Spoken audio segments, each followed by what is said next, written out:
Hey guys, I'm MeeMee and I do all sorts, and as you can see I have the Smart Art Plus box. Smart Art is a mystery art box from the US and which has a whole range of different art supplies in there, so you can either get the normal art snacks box which is big, or you can get the Plus box which I have with a couple of extra goodies with it. I'm not sponsored, not affiliated, but I have to admit I really do love getting these boxes. So this is April's box, and this is a bit of, I'd say, a special month and small. Well, I'd say special, but I'll tell you a bit more about it later once I've actually got into the box. So let's get into it.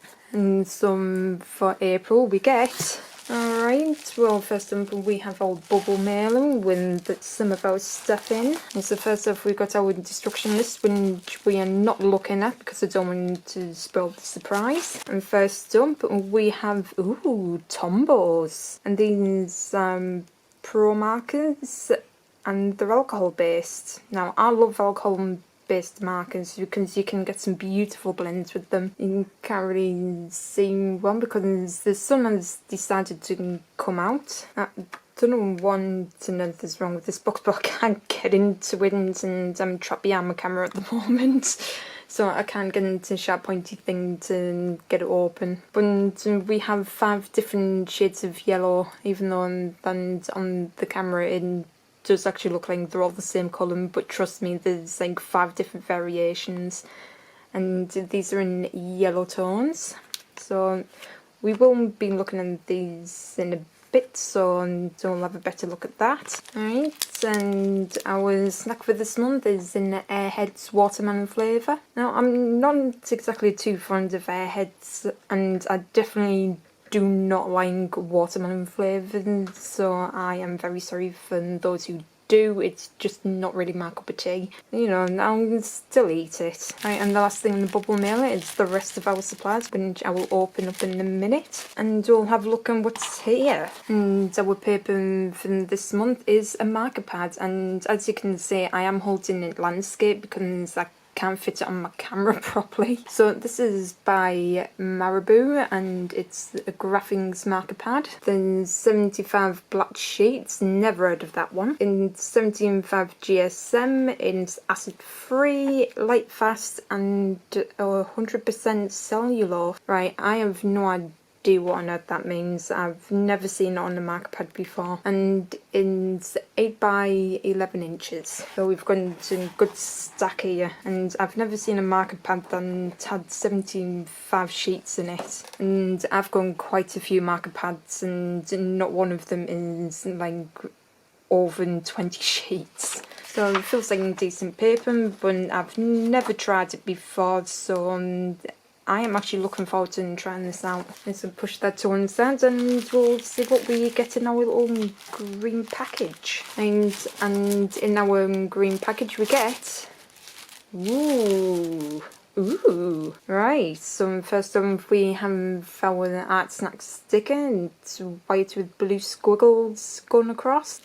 And we have another Tombow marker, and this time it's in blue. By the way, all of the Tombow markers, they have a brush end and a chisel end. And like I said, I really do love using Tombows. I've actually got quite a collection from the various art boxes and got over the years. And this is the same Tombow as the other one. It's a pro and it's alcohol based. Right, up next we have an extremely fancy mechanical pencil. So this is Pentel Graphite 300 and it's 0.7. It's got an thin eraser on one end, and of course the graphite comes out the other. But what's really strange about this is not only does it have a really beautiful blue barrel, but also the grip is actually like metal, which I have never seen before. It's like taking a mechanical pencil to the next level by making it more mechanical, if you know what I mean. I wouldn't expect it to make me a cup of tea next. So that will be interesting to use because I do love using mechanical pencils. Right, up next is something I have plenty of from my uni days, and that's an ink brush pen. So you've got all of the ink in this barrel, and the other end you've got your brush. And this one is the colour sepia. I have never had a sepia brush pen before. I've only ever used the black, but these are actually quite fun to use. And last but not least, we have this Kokorio. I think that's how you pronounce it. And it's another pen. Well, I say pen, it's a letter pen. It looks quite similar to one that I got in a Zenpop box, but it's got a pink barrel instead. And this one has like a dark beige barrel in a very unusual shade. And on the barrel you've got these cute little brown bears with lots of honey. And on the end, I still haven't figured out what the purpose of this is. Maybe it's just to show you what colour the ink is. But you've got like a clear end to it, and like I said, you can see the ink. There is actually bits of glitter in there if you can see it, which is actually quite a nice little touch. Ooh! Oh, I've never seen stuff like that before, but at least I can actually grab hold of it this time. So as you can see, we've got a very fine nib. These are actually quite nice to write with, so it'll be interesting to see how that turns out. And then of course it gives you instructions in the back of doing something, but unfortunately I can't read Japanese. Right, so now we've meant our supplies, I'm going to take a sheet of paper and do some experimenting. Right, so you can't really see much, but I've got 2 sheets of paper here. I've folded it in half, and just so I can see when the ghosting and the bleeding is like, because I don't really want to get ink on my table. So this is the Art Snacks Plus menu, and some of the extra items that we get the Tombow Pro alcohol based markers, set of 5, so that's the yellow ones, and the Marabou graphics marker paper. So there you go. So first off, I'm going to try on the mechanical pencil. Apparently this is new and improved, and it feels alright to hold actually, so it feels nice and smooth on this paper, and it does actually feel quite nice to hold. And then the letter pen, well, that has a very, very firm nib. Got quite a pull on this paper. You can see that you can get in various different thicknesses. Also, I found out that this is actually removable.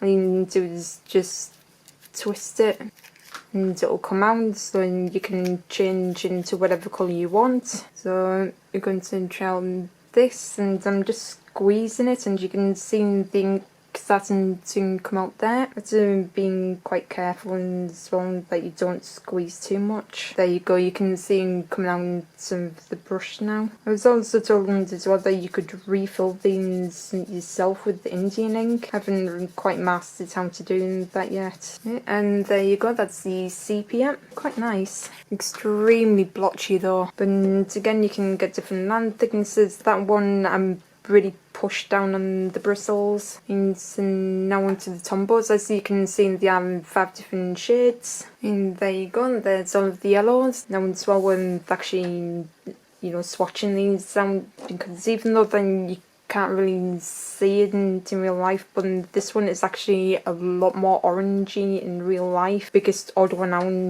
of the bunch, except for like the very darkest. Even though that you can't see it, it does not match in the cap whatsoever, and it is very, very orange. But they feel quite nice going down. And the blue.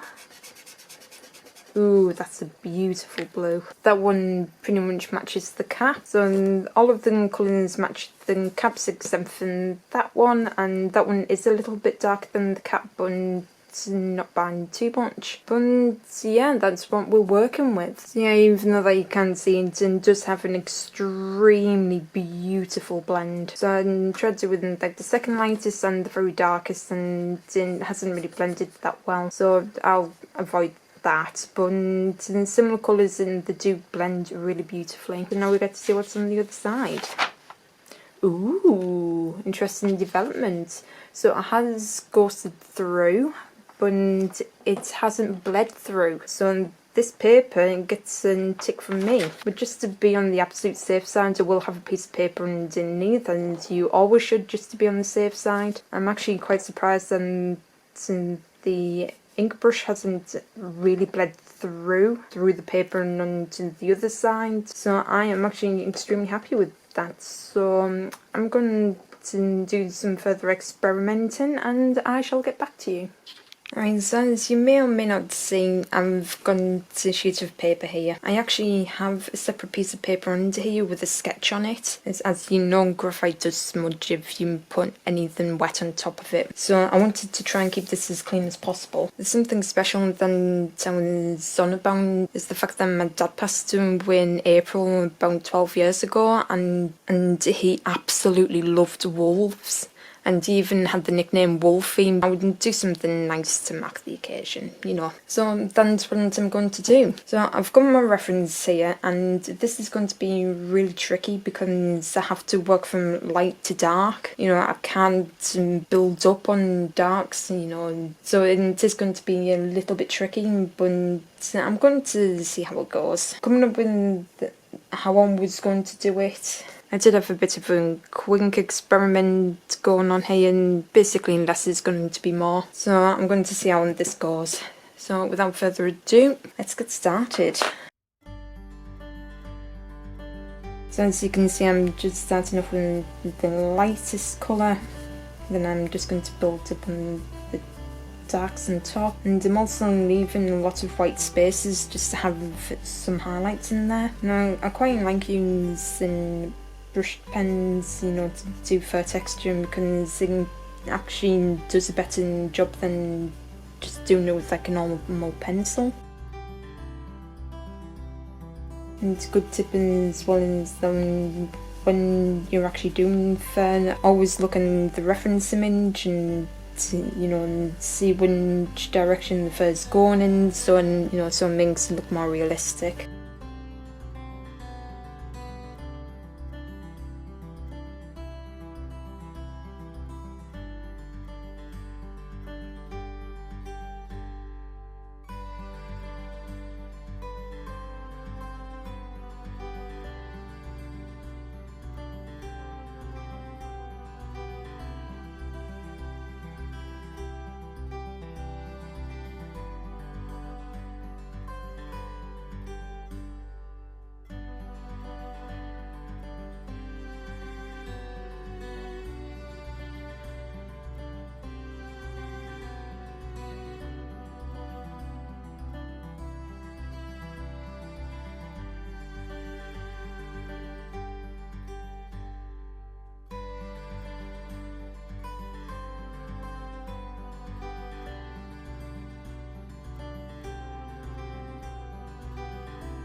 Well, it's definitely taken me a hot minute to get to where I am now. Honestly, I've been working on this for like half an hour here and there, and it's taken me literally a week to get to this point. And you know, I have to admit, and it's actually quite therapeutic just doing like a million and one stroke, you know, especially to get like a half decent fur effect. So what I'm going to do now is I'm going to go in with the darkest ones I've got and hopefully try and make this thing pop. Right, so I'm doing this as sparsely as possible so it's not like just huge chunks of dark colours and that. As you can see, there's like still a lot of white highlights there, which is what you need. I'm just picking out like the really darks of the darks, and to think that this brown is a little bit too dark, but I'll somehow make it work.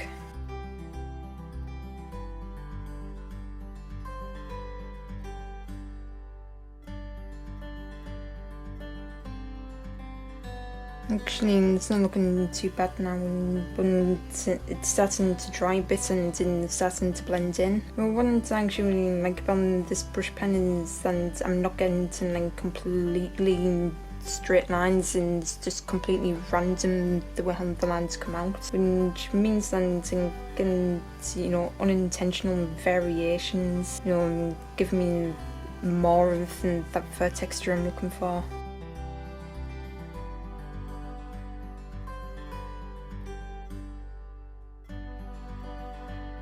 As well, this paper is holding up really well. I haven't checked to see what it's like underneath because I still need some of the guidelines, and I'm very intrigued to see exactly how this actually holds up. It's especially around the nose. As you've seen, I was really blending everything in like a few times. So I can see as well where the ink is going down over here, and it's actually, the alcohol markers are actually making it repel a bit.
So I'm going to call that done. Now for the most satisfying part, which is removing the washi tape.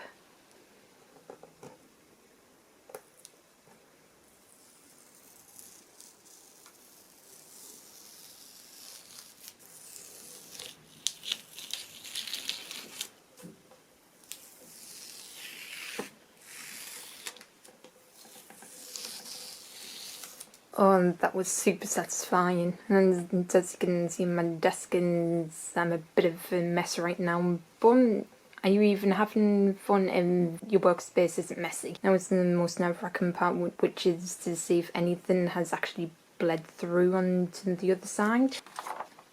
And the answer is no. As you can see, this is the original sketch that I did, and I think it actually worked out really well. I do actually really love hand copying things first and then tracing on top. And honestly, I think it worked out really, really well. And it's actually great practice as well to see how far apart some facial features are, like how far the eyes are apart from the nose, where the ears are, you know, in relation to where the eyes are, you know, that kind of thing. So I put that away and bring back this. So I have to admit, I absolutely thoroughly enjoyed doing this, and it is one of the best and most funkiest wolf head scents I've actually ever done. I love the fact that I had to force myself to use only like yellows and browns and a bit of black, and the outcome is actually better than I thought it would be. And it was always interesting to like force myself not to go in and just colour everything in a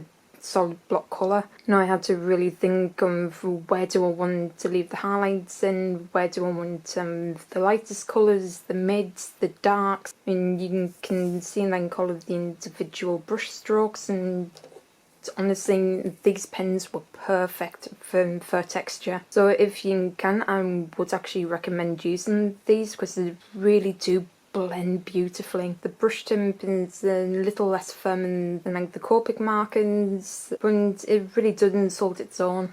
And you know, they're just really nice to work with. The mechanical pencil was so fun to use. I really loved using it. It was really comfy to use, lightweight, and did exactly what a mechanical pencil should. And so for the first time actually having something with like a metal grip to it was actually surprisingly comfortable. Brush pen, again, I absolutely loved using. You know, I didn't think that would especially getting in with like the finer details, but I really did love and found I got various line widths with it. And like I said, I've used this beam before and they are so fun to work with. So again, another one for you to try. The lettering pen I did use very sparsely. I didn't want to fill everything in black. It was just like very minor details just around the eyes, you know, where it really needed that dark to come through. It was really comfortable to use. The nib is actually very firm, so I also had to be careful using this paper, but it really did hold up very well. And the paper itself was an absolute dream to work on. Like I said, I do have a few variations, but none of them held up as beautifully as this did. I mean, I really did pound the colour on, especially around the nose to get that beautiful blend.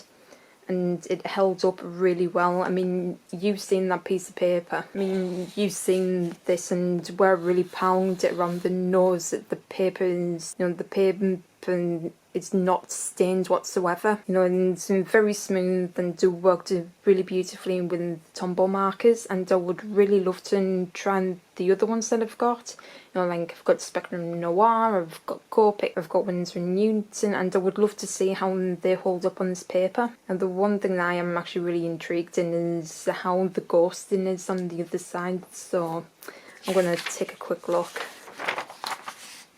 And that is not too bad. As I said, I went whole ham on the nose, you know, getting such a beautiful blend, and it still actually has not come through. And it really did hold up very well.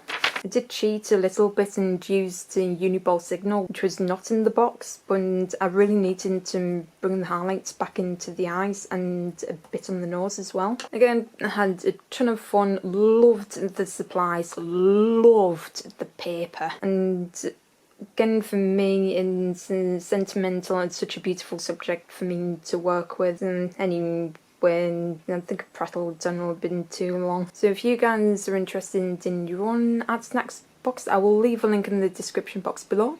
And with that said, thank you guys so much for watching, and I will see you all in the next video.